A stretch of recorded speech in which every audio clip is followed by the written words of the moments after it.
नमस्कार दोस्तों, तो फिर से एक बार स्वागत है आपका हमारे YouTube channel universal chemistry classes में। और मैं नरेंद्र मिश्रा उपस्थित हूँ फिर से आपको पढ़ाने के लिए। तो प्यारे बच्चों, हम ऑर्गेनिक केमिस्ट्री की रिएक्शन बनाना सीख रहे हैं और हमने पढ़ा था कि ऑर्गेनिक केमिस्ट्री में रिएक्शन बनाने की 4 विधियाँ होती हैं।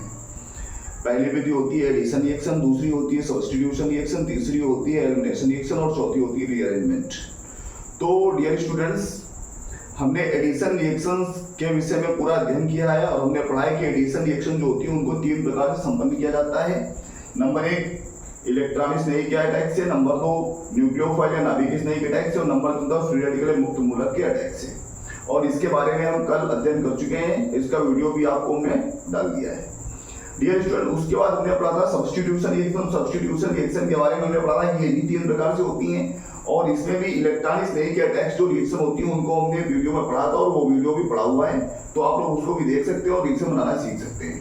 अगर आप रिएक्शन बनाना सीख रहे हैं डियर स्टूडेंट्स, अगर आप IIT या JEE या नीट की तैयारी कर रहे हैं, किसी कंपटीशन की तैयारी कर रहे हैं, तो आपको हमारे वीडियो अवश्य देखने चाहिए, क्योंकि यहाँ से हम आपको पूरी केमिस्ट्री सिखाएंगे, ना कि हम केमिस्ट्री के मेन पॉइंट याद कराएंगे। तो आप अगर केमिस्ट्री सीखना चाहते हैं तो हमारे वीडियो को जरूर देखिए, जरूर देखिए, जरूर देखिए और प्लीज लाइक करिए, सब्सक्राइब करिए और साथ में कमेंट भी करिए। अपने उन दोस्तों को शेयर करिए जो लोग हमसे जुड़े नहीं हैं, उनको हमसे जोड़िए। तो आज हम पढ़ेंगे सब्स्टिट्यूशन रिएक्शन का सेकंड टाइप की, जो नाभिकीय स्नेही अटैक से रिएक्शन होती है, न्यूक्लियोफाइल अटैक से रिएक्शन होती है, वो कैसे होती है। तो डियर स्टूडेंट्स, हमने इसके बारे में पढ़ लिया है और अब हम पढ़ेंगे इसके बारे में। तो ध्यान देना बच्चों, न्यूक्लियोफाइल सब्स्टिट्यूशन रिएक्शन जो होती है वो 2 प्रकार से संपन्न होती हैं और ये दोनों प्रकार कौन कौन से देखिए। पहली होती है SN1 रिएक्शन और दूसरी होती है SN2 रिएक्शन। समझ रहे होंगे आप, SN1 रिएक्शन का पूरा नाम होता है substitution nucleophile first order reaction और SN2 रिएक्शन का पूरा नाम होता है substitution nucleophile second order reaction. ये फर्स्ट ऑर्डर है, ये सेकेंड ऑर्डर रिएक्शन है। इसमें जो अभिक्रिया का वेग होता है वो केवल रिएक्टेंट पर डिपेंड करता है, अटैकिंग रिएजेंट पर डिपेंड नहीं करता है। और इसमें जो अभिक्रिया का वेग मतलब वेलोसिटी रेट ऑफ रिएक्शन होता है वो दोनों पर डिपेंड करता है, रिएक्टेंट पर डिपेंड करता है और साथ में अटैकिंग रिएजेंट पर भी डिपेंड करता है। तो SN1 और SN2 के बारे में हम अध्ययन करेंगे डियर स्टूडेंट। तो आइए सबसे पहले पढ़ते हैं SN1 रिएक्शन। तो SN1 रिएक्शन होती क्या है, देखिए SN1 रिएक्शन क्या होती है। SN1 रिएक्शन देखिए, इनका पूरा नाम होता है सब्स्टिट्यूशन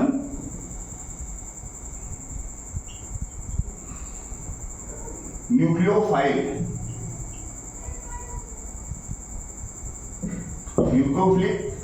फर्स्ट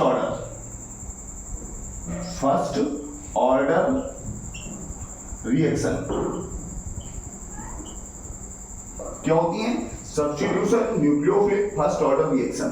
तो ये जो SN1 रिएक्शन होती हैं ये केवल रिएक्टेंट पर ही निर्भर करती हैं, अटैकिंग रिएजेंट पर निर्भर नहीं करती हैं। ध्यान देना बच्चों, तो जितनी भी SN1 रिएक्शन होती हैं वो सभी रिएक्शन, ये ध्यान देना इसका फर्स्ट पॉइंट, जितनी भी SN1 रिएक्शन होती हैं वो सभी रिएक्शन 2 स्टेप में कंप्लीट होती है, 2 स्टेप में कंप्लीट होती है।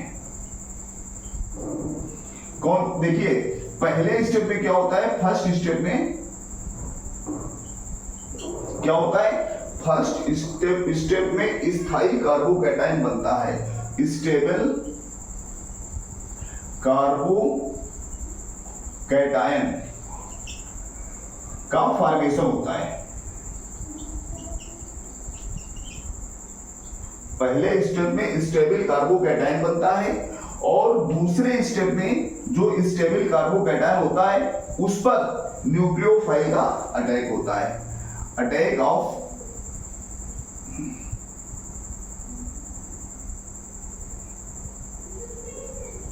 न्यूक्लियोफाइल NP, या इसको देखो NU से भी दिखाया जाता है, NU negative, nucleophile on carbocation, carbocation. समझ रहे होंगे क्या कह रहे हैं हम, कि जितनी भी SN1 रिएक्शन होती हैं वो सारी SN1 रिएक्शन 2 स्टेप में कंप्लीट होती हैं और फर्स्ट स्टेप में स्टेबल कार्बोकैटायन का निर्माण होता है और सेकेंड स्टेप में जो अटैकिंग एजेंट होता है न्यूक्लियोफाइल, उसका कार्बोकैटायन पर अटैक होता है जिससे प्रोडक्ट बनता है। तो आइए इसका एक एग्जांपल लेते हैं डियर स्टूडेंट्स। जैसे CH3 सिंगल बॉन्ड Cl है, ये हमारा मेथिल क्लोराइड है। दूसरा एग्जांपल इसका है CH3 सिंगल बॉन्ड CH और Cl और सिंगल बॉन्ड CH3, ये हमारा आइसोप्रोपिल क्लोराइड है। और लेते हैं और अथवा और तीसरे स्टेप में हमारा है CH3 single bond C single bond CH3 और सिंगल बॉन्ड CH3 और यहां पर लगाए Cl, ये हमारा जो है 3 डिग्री है, मतलब टर्सरी ब्यूटिल क्लोराइड है। अब देखिए ध्यान समझना बच्चों, यहीं पर हम समझेंगे अच्छी तरीके से। क्या होता है कि यहाँ पर मेथिल क्लोराइड है और कार्बन और क्लोरीन में क्लोरीन की इलेक्ट्रोनेगेटिविटी ज्यादा होती है, इसलिए क्लोरीन पर आएगा डेवर नेगेटिव और कार्बन इस पर CH3 जो पूरा मेथिल ग्रुप है ये दिखाएगा आपका प्लस आई प्रभाव, इसलिए इस पर आएगा डेवर पॉजिटिव। समझ गए आप? समझ गए होगा ना? प्लस आई प्रभाव हमने कल भी पढ़ा था।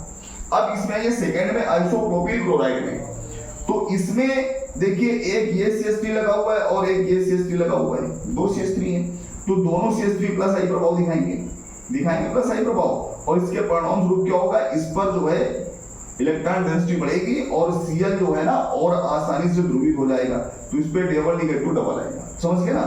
अब अगर इसकी बात करें हम इसकी, तो यहाँ पर क्या होगा, 3 CH3 लगे हुए हैं और तीनों CH3 जो हैं वो प्लस आई प्रभाव दिखाएंगे। इसकी वजह से यहाँ पर इस पर डेबल नेगेटिव बहुत ज्यादा हो जाएगा, ट्रिपल हो जाएगा। तो अगला समझना, यहाँ पर Cl और C के बीच में डिस्टेंस ज्यादा हो जाएगी, यहाँ पर CH और Cl के बीच में डिस्टेंस थोड़ी कम होगी और यहाँ पर CH3 और Cl के बीच में डिस्टेंस थोड़ी और कम होगी, मतलब यहाँ पर दूरी ज्यादा होगी। और जब दूरी ज्यादा हो जाएगी रिपल्सन ज्यादा होगा, दूरी ज्यादा होगी, जरा समझना अच्छी तरीके से, तो क्या होता है, बॉन्ड आसानी से ब्रेक हो जाता है। इसलिए इन तीनों में सबसे पहले ब्रेक डाउन होने वाला कंपाउंड कौन सा है, टर्सरी वाला, 3 डिग्री। मतलब जो टर्सरी ब्यूटिल क्लोराइड है या यहाँ पर टर्सरी ब्यूटिल हैलाइड ले सकते हैं, Cl की जगह पर H लगा सकते हैं, वो सबसे पहले आयनित हो जाता है। अच्छा, जब ये आयनित होता है तो बनाता क्या है, तो जरा इसको भी देख लेते हैं। ये बनाता है CH3 single bond C single bond CH3 और सिंगल बॉन्ड CH3 और C पर पॉजिटिव और प्लस में निकल जाता है Cl नेगेटिव। इसको कहते हैं 3 डिग्री कार्बोकैटायन। अब ध्यान देना बच्चों, 1 डिग्री कार्बोकैटायन मुश्किल से बनता है, 2 डिग्री कार्बोकैटायन बहुत आसानी से बनता है और 3 डिग्री कार्बोकैटायन बहुत आसानी से बनता है। 1 डिग्री कार्बोकैटायन मुश्किल से बनता है, उसकी अपेक्षा 2 डिग्री आसानी से बनेगा और सबसे आसानी से 3 डिग्री बनेगा। तो 3 डिग्री वाला सबसे स्थायी कार्बोकैटायन है। और हमारा क्या लिखा हुआ है कि स्टेबल कार्बोकैटायन का फॉर्मेशन होता है फर्स्ट स्टेप में। तो तीनों में से पहले कौन देगा कार्बोकैटायन, तो 3 डिग्री देगा पहले कार्बोकैटायन। समझ गए होंगे आप लोग? तो पहले स्टेप में 3 डिग्री जो होता है एल्किल हैलाइड, वो कार्बोकैटायन देता है स्टेबल, ये स्टेबल होता है। और दूसरे स्टेप में इस कार्बोकैटायन पर न्यूक्लियोफाइल अटैक कर देता है, वो इससे जुड़ जाता है। ठीक है ना? तो अब यहाँ पर हम समझते हैं इसका थर्ड पॉइंट हमको अब समझ में आएगा कि जो इसकी रिएक्टिविटी की सीरीज है, रिएक्टिविटी वो रिएक्टिविटी क्या है, सबसे पहले 3 degree is greater than 2 degree is greater than 1 degree alkyl halide की होती है। समझ गए होंगे आप लोग कि जो SN1 रिएक्शन होती है उनका पूरा नाम substitution nucleophilic first order reaction होता है। ये 2 स्टेप में कंप्लीट होती हैं। फर्स्ट स्टेप में स्टेबल कार्बोकैटायन बनता है, दूसरे स्टेप में जो न्यूक्लियोफाइल होता है वो कार्बोकैटायन पर अटैक करता है और प्रोडक्ट बनाता है। ठीक है ना? और इसकी जो रिएक्टिविटी है वो सबसे पहले 3 डिग्री वाले देते हैं, उसके बाद 2 डिग्री वाले देते हैं, उसके बाद 1 डिग्री वाले देते हैं। और 3 डिग्री वाले पहले क्यों देते हैं, इसका कारण है प्लस आई प्रभाव। उम्मीद करते हैं आपको बिल्कुल समझ में आ रहा होगा सभी लोगों को। तो आप प्लीज इसको नोट कर लीजिए, फिर इसके मैकेनिज्म पढ़ते हैं कैसे रिएक्शन होती है SN1 की। प्लीज नोट करिए इसको।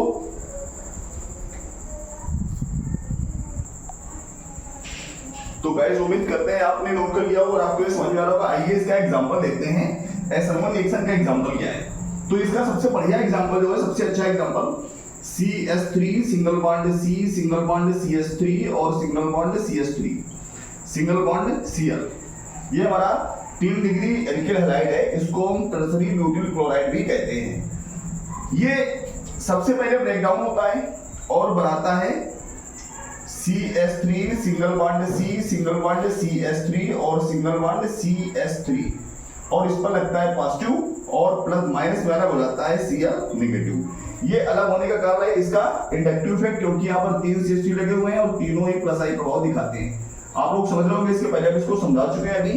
तो कैसे अलग होता है, ये हमारा बनता है स्टेबल कार्बोकैटायन और ये जो है प्लेन ऑफ सिमेट्री में होता है। ये बिल्कुल आपको ध्यान देना है, ये जो वर्ड हमने यूज किया है यहाँ पर प्लेन ऑफ सिमेट्री, मतलब ये सिमेट्रिकल होता है, ठीक है ना। उसके बाद जब ये हमारे स्टेबल कार्बोकैटायन बन जाता है तो ये फर्स्ट स्टेप की कहानी है और सेकेंड स्टेप में इसी स्टेबल कार्बोकैटायन पर CH3 single bond C single bond CH3 और सिंगल बॉन्ड CH3, ये जो पॉजिटिव लगा स्टेबल कार्बोकैटायन है, इस पर अटैक करता है हमारा न्यूक्लियोफाइल OH नेगेटिव।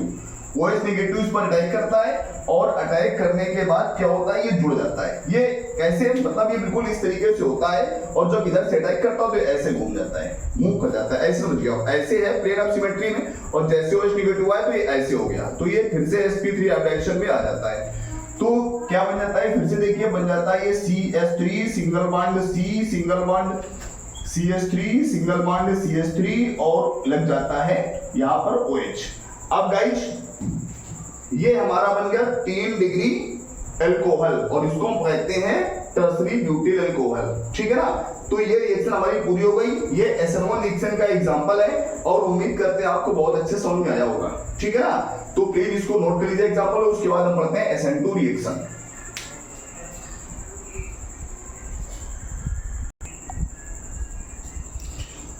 तो गाइस अब हम SN1 रिएक्शन के विषय में अध्ययन कर चुके हैं, तो अब हम पढ़ेंगे SN2 रिएक्शन। और SN2 रिएक्शन क्या होती है इसके बारे में जानते हैं। तो सबसे पहले हम नोट करेंगे SN2 रिएक्शन।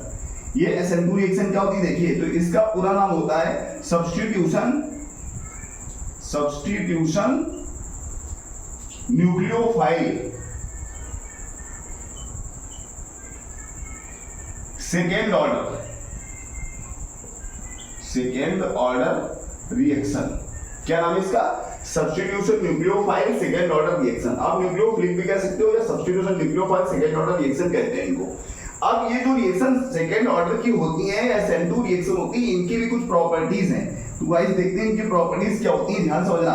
इनमें क्या होता है, जो रेट ऑफ रिएक्शन होता है, अभिक्रिया का जो वेग होता है वो दोनों पर निर्भर करता है, अभिकारक की मात्रा पर भी निर्भर करता है और साथ में अटैकिंग रिजल्ट पर भी निर्भर करता है, मतलब दोनों पर निर्भर करता है, इसीलिए इन्हें SN2 रिएक्शन कहते हैं।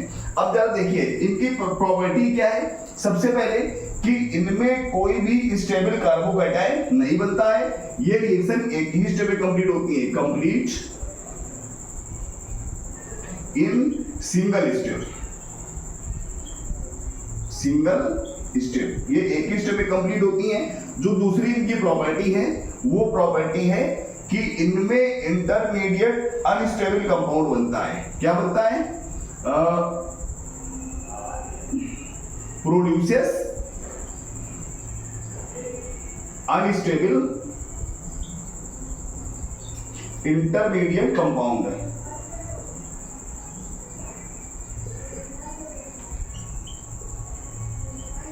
इंटरमीडिएट कंपाउंड क्या होता है, इनमें अनस्टेबल इंटरमीडिएट कंपाउंड बनता है, ठीक है ना, जो आगे ब्रेक डाउन हो जाता है और बना लेता है प्रोडक्ट को। किसको बना लेता है, प्रोडक्ट को। तो अब बच्चों यहां पर आते हैं, फिर से जरा समझते हैं एक बार। जैसे CH3 सिंगल बॉन्ड Cl है और CH3 का whole twice CH single bond Cl है, या CH3 का whole thrice C single bond Cl है। अब ये हमारा 1 डिग्री है, ये 2 डिग्री, ये 3 डिग्री, मतलब प्राथमिक द्वितीयक तृतीयक एल्केलाइड है। अब ध्यान देना, ये जो तृतीयक वाला है यहाँ पर तो 3 पर प्लस आई, 3 CH3 लगे होंगे ना मिथाइल ग्रुप, तो 3 प्लस आई काम करेंगे, और जब 3 प्लस आई काम करेंगे तो ये स्टेबल कब होगा, जब ये ब्रेक डाउन हो जाए, मतलब स्टेबल कार्बोकैटायन बनाए, ये तो स्टेबल कार्बोकैटायन बनाएगा। और जब ये ज्यादा स्थायी कार्बोकैटायन बनाएगा तो पहले स्टेप में जो कार्बोकैटायन बनाएगा दूसरे स्टेप में अटैक करेगा, इसलिए तो ये SN1 रिएक्शन देगा आसानी से, मतलब ये SN2 रिएक्शन आसानी से नहीं देगा। अब इस पर आते हैं, तो ये दो यहाँ पर प्लस आई प्रभाव लगे जिसकी वजह से ये भी टूट जाएगा और कार्बोकैटायन बनाएगा। हालांकि इसकी अपेक्षा थोड़ा मुश्किल से बनाएगा, तृतीयक की अपेक्षा 2 डिग्री वाला थोड़ा मुश्किल से कार्बोकैटायन बनाता है, लेकिन ये भी बनाएगा और ये भी टूट करके 2 स्टेप में देगा रिएक्शन, तो ये भी SN1 रिएक्शन देता है। और जो फर्स्ट वाला है C3Cl, इसमें एक ही प्रेशर प्रभाव है, इसलिए ये आसानी से टूटेगा नहीं, तो ये आसानी से कार्बोकेटायन बनाएगा भी नहीं, तो मतलब ये बनाएगा नहीं, तो ये एक ही स्टेप रिएक्शन देगा, इसलिए ये SN2 रिएक्शन देगा आसानी से। तो इसकी जो थर्ड प्रॉपर्टी है डियर स्टूडेंट्स, थर्ड प्रॉपर्टी इसकी क्या है जरा समझते हैं। थर्ड प्रॉपर्टी की इसकी जो रिएक्टिविटी होती है, रिएक्टिविटी वो क्या होती है, पहले 1 degree is greater than 2 degree is greater than 3 degree. यहां पर आपको बताना चाहेंगे बच्चों, जो 2 डिग्री है, 2 डिग्री SN1 रिएक्शन भी देते हैं और SN2 रिएक्शन भी देते हैं। 1 डिग्री वाले जो होते हैं वो SN2 रिएक्शन बहुत आसानी से देते हैं, और जो 3 डिग्री वाले होते हैं वो SN1 रिएक्शन बहुत आसानी से देते हैं। 3 डिग्री वाले SN2 रिएक्शन बहुत ही मुश्किल में देते हैं, और 1 डिग्री वाले SN1 रिएक्शन बहुत ही मुश्किल में देते हैं। समझ रहे होंगे आप लोग मैं क्या कहना चाहता हूं और कैसे मैं आपको समझा रहा हूं, ये समझ रहे होंगे आप, ठीक है ना। तो प्लीज ध्यान दीजिए इन चीजों पर, बहुत ही इंपॉर्टेंट टॉपिक है, और ये बोर्ड एग्जाम में तो पूछा ही जाता है, इसके साथ साथ में कंपटीशन एग्जाम में भी बहुत आता है। इसके एग्जांपल आते हैं कि निम्न में से कौन सा कंपाउंड है जो SN1 रिएक्शन देगा, कौन सा SN2 रिएक्शन देगा। तो प्लीज इसको नोट करिए, फिर इसका एग्जांपल समझाते हैं। तो डियर स्टूडेंट्स, उम्मीद करते हैं आपने इसको नोट कर लिया होगा। तो आइए पढ़ते हैं इसका एग्जांपल क्या होता है, कैसे रिएक्शन ये होती है, ठीक है ना। तो SN1 रिएक्शन के बारे में हम लोग पढ़ चुके हैं और SN2 रिएक्शन हम लोग पढ़ रहे हैं। देखिए क्या होता है कि CH3 सिंगल बॉन्ड Cl ये है, और जब इस पर कोई अटैक करता है न्यूक्लियोफाइल, NU नेगेटिव में इसकी जगह पर OH नेगेटिव ले सकते हैं, ध्यान देना अच्छी तरीके से इस बात को। तो जब अटैक करता है तो रिएक्शन कैसे होती है, तो CH3Cl को तोड़कर लिखेंगे, ठीक है ना, तोड़कर लिखेंगे। कैसे लिखेंगे, C single bond Cl, 1H 2H और 3H हो गए। अब जब NU अटैक करेगा, ध्यान देना बच्चों, C और H में H पर आता है डेवर पॉजिटिव और C पर आता है डेवर नेगेटिव, जिसकी वजह से इलेक्ट्रॉन खिसकता है इस साइड में और इस पर हो जाता है डेवर नेगेटिव, ठीक है ना। तो जरा ध्यान देना, इधर OH नेगेटिव है और इधर Cl नेगेटिव है, भैया नेगेटिव दोनों एक दूसरे को प्रतिकर्षित करेंगे, समझ रहे होंगे आप लोग ना। तो जब प्रतिकर्षित करेंगे तो OH डायरेक्ट अटैक कर ही नहीं सकता सामने से, फिर पीछे से अटैक करेगा। तो पीछे से अटैक कैसे करेगा, इस मुद्दे पर आते हैं। CH3Cl को समझ लेते हैं पहले अच्छी तरीके से। देखो बच्चों, कैसे ये जो CH3 होता है ये ऐसे राउंडिंग होता है, गुलाई में। sp3 हमें ऐसा में आएगी, इसकी स्ट्रक्चर देखते हैं कैसी होती है। इसको आप जानते हो, हमने कोई एक प्लेट बना ली, क्या बना ली, प्लेट। ये प्लेट ऐसे होगी गुलाई से, कोई भी प्लेट इस प्रकार से गुलाई से होगी। अब इसमें यहां पर रखा है C कार्बन, ध्यान से समझना आपको, और इस C के एक इधर जुड़ा है H और एक H जुड़ा है कहां पर, यहां पर H, और तीसरा H जुड़ा है यहां पर ये। अब आप देख सकते हो गुलाई से है, ऐसे महसूस करिए इसको, गुलाई से सामने देखो ऐसे है गुलाई से, एक H यहाँ पर है, एक H यहाँ पर है और एक H यहाँ पर है और बीच में C है। तो C ऐसे ऐसे और ऐसे बॉन्ड बनाएगा, ठीक है ना। और ये तो पीछे हो गया ऐसे, और सामने ऐसे होगा Cl, C के ऊपर ऐसे होगा Cl। डियर स्टूडेंट्स, मैं आपको जब जियोमेट्रिकल स्ट्रक्चर पढ़ाऊंगा इसकी, तो हाइब्रिडाइजेशन क्या होता है, उनकी स्ट्रक्चर कैसी होती है, बिल्कुल इतनी अच्छी तरीके से समझाऊंगा मैं आपको प्रैक्टिकली कि आपके दिमाग से कभी ये निकलेगी नहीं, ठीक है ना। तो अभी फिलहाल इसको समझ लेते हैं क्योंकि हमको पढ़ना है ये टॉपिक। तो आप समझिए, पीछे होता है गैप, पीछे ऐसे संरचना होती है और आगे ऐसे संरचना होती है कार्बन के। तो जो न्यूक्लियोफाइल होता है वो अटैक कहां से करता है, पीछे से अटैक करता है। कहां से, पीछे से अटैक करता है, गैप से। ये जो गैप है ना, बीच से गैप से घुसता है, मतलब ऐसे नीचे गैप से घुसता है। जैसे ये गोलाई में है प्लेट, तो यहाँ पर छेद करके न्यूक्लियोफाइल बीच से घुस जाए गैप करके, समझ गया ना उसे। तो न्यूक्लियोफाइल पीछे अटैक करता है, और जब अटैक करता है तो स्ट्रक्चर कैसी बन जाती है, जरा देखिए बच्चों कैसी बनती है।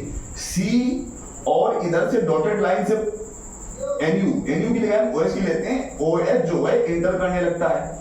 और क्या होता है कि जो हाइड्रोजन है, जो हमारे हाइड्रोजन घूमे हुए थे ऐसे, वो बिल्कुल सीधे हो जाते हैं। कैसे हो जाते हैं, सीधे। कैसे हो जाते हैं, देखो एक इधर आ गया H, एक इधर चला गया H और एक ऊपर आ गया H, और इधर डॉटेड लाइन से हमारा Cl नेगेटिव जो होता है वो पृथक होने लगता है, दूर होने लगता है।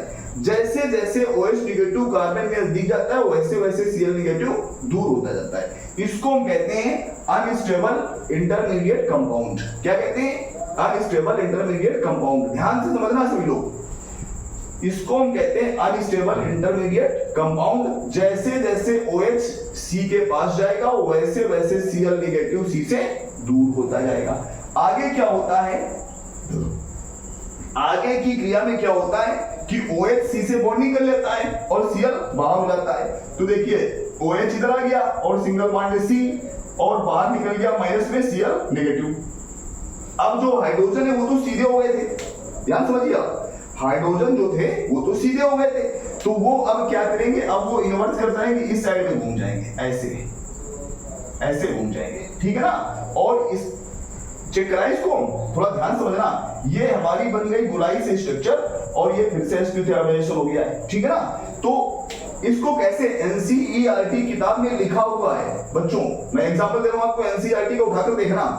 NCERT किताब में SN2 रिएक्शन में लिखा हुआ है कि इस रिएक्शन में जो हाइड्रोजन होते हैं वो उसी प्रकार से पलट जाते हैं जिस प्रकार से बारिश में छाता पलट जाता है, ठीक है ना। पहले क्या था, पहले OH इधर घूमे हुए थे और अब OH इधर घूम गए, समझ गए ना। तो OH कैसे घूमे, पहले ऐसे थे, सॉरी ऐसे थे, तो फिर ऐसे सीधे होते चले गए और फिर इधर पलट गए ऐसे। पहले ग्रुप इधर था तो ऐसे थे और फिर ये सीधे होते गए, ग्रुप दूर होता गया, इधर से पास आता गया और जब ये ग्रुप बिल्कुल पास आ गया तो ऐसे पलट गए। तो ये स्ट्रक्चर बन गई इस तरीके से, ठीक है ना। तो ये SN2 रिएक्शन है और SN2 रिएक्शन एक ही स्टेप में कंप्लीट होती है, ठीक है ना। और इसमें भी हमारा टर्सरी ब्यूटिल, सॉरी इसमें हमारा बनता है मेथिल अल्कोहल। टर्सरी वाले कंपाउंड SN2 रिएक्शन बहुत ही मुश्किल में देते हैं, प्राइमरी वाले जो 1 डिग्री वाले होते हैं बहुत आसानी से देते हैं, वो हम आपको लिखा चुके हैं बच्चों। उम्मीद करता हूं आपको SN1 और SN2 रिएक्शन बहुत आसानी से समझ में आई होगी। एक डाउट है जो रेयरली पढ़ाया जाता है और उस डाउट को हम क्लियर करेंगे कि हम, ध्यान देना, SN1 में भी न्यूक्लियोफाइल नेगेटिव OH नेगेटिव ने अटैक किया था रिएक्टेंट पर और SN2 में भी न्यूक्लियोफाइल नेगेटिव OH नेगेटिव नहीं अटैक किया है। तो हम पहचानेंगे कैसे कौन सी SN1 होगी और कौन सी SN2 होगी, पहचानेंगे कैसे, ठीक है ना। तो इसके लिए हमको ध्यान देना पड़ेगा सेकेंड ऑर्डर और फर्स्ट ऑर्डर में। और सेकेंड ऑर्डर और फर्स्ट ऑर्डर मतलब द्वितीय कोटि की विक्रियाएं और प्रथम कोटि की अभिक्रियाएं। और ये अभिक्रिया की जो कोटि है ये क्लास 12th के केमिस्ट्री फर्स्ट बुक का जो थर्ड लेसन है केमिकल काइनेटिक्स, उसमें विक्रिया की कोटिलेट ऑफ रिएक्शन के विषय में बहुत अच्छी तरीके से समझाया गया है। तो हम जब उस वीडियो को डालेंगे तो वहां पर हम इसके विषय में चर्चा करेंगे, SN1 और SN2 के विषय में। तो आशा करता हूं बच्चों आपको समझ में आ रहा होगा। प्लीज अगर समझ में कम आ रहा है तो हमको बताइए, कमेंट करिए, हम और अच्छा समझाने का प्रयास करेंगे। और अगर आपको समझ में आ रहा है तो प्लीज उसको नोट करते रहिए, ये सब चीजें आपके लिए बहुत इंपॉर्टेंट हैं। अगर समझ में आ रहा है, आपको हमारी पढ़ाई अच्छी लग रही है तो कमेंट करके हमको बताइए और हमारे चैनल को सब्सक्राइब करिए, लाइक करिए, शेयर करिए और अपने अन्य दोस्तों को भी बताइए कि अगर बहुत अच्छी केमिस्ट्री सीखनी है भाई साहब तो हमारे चैनल पर वीडियो देखें और हमारे चैनल को सब्सक्राइब करें। धन्यवाद, नमस्कार।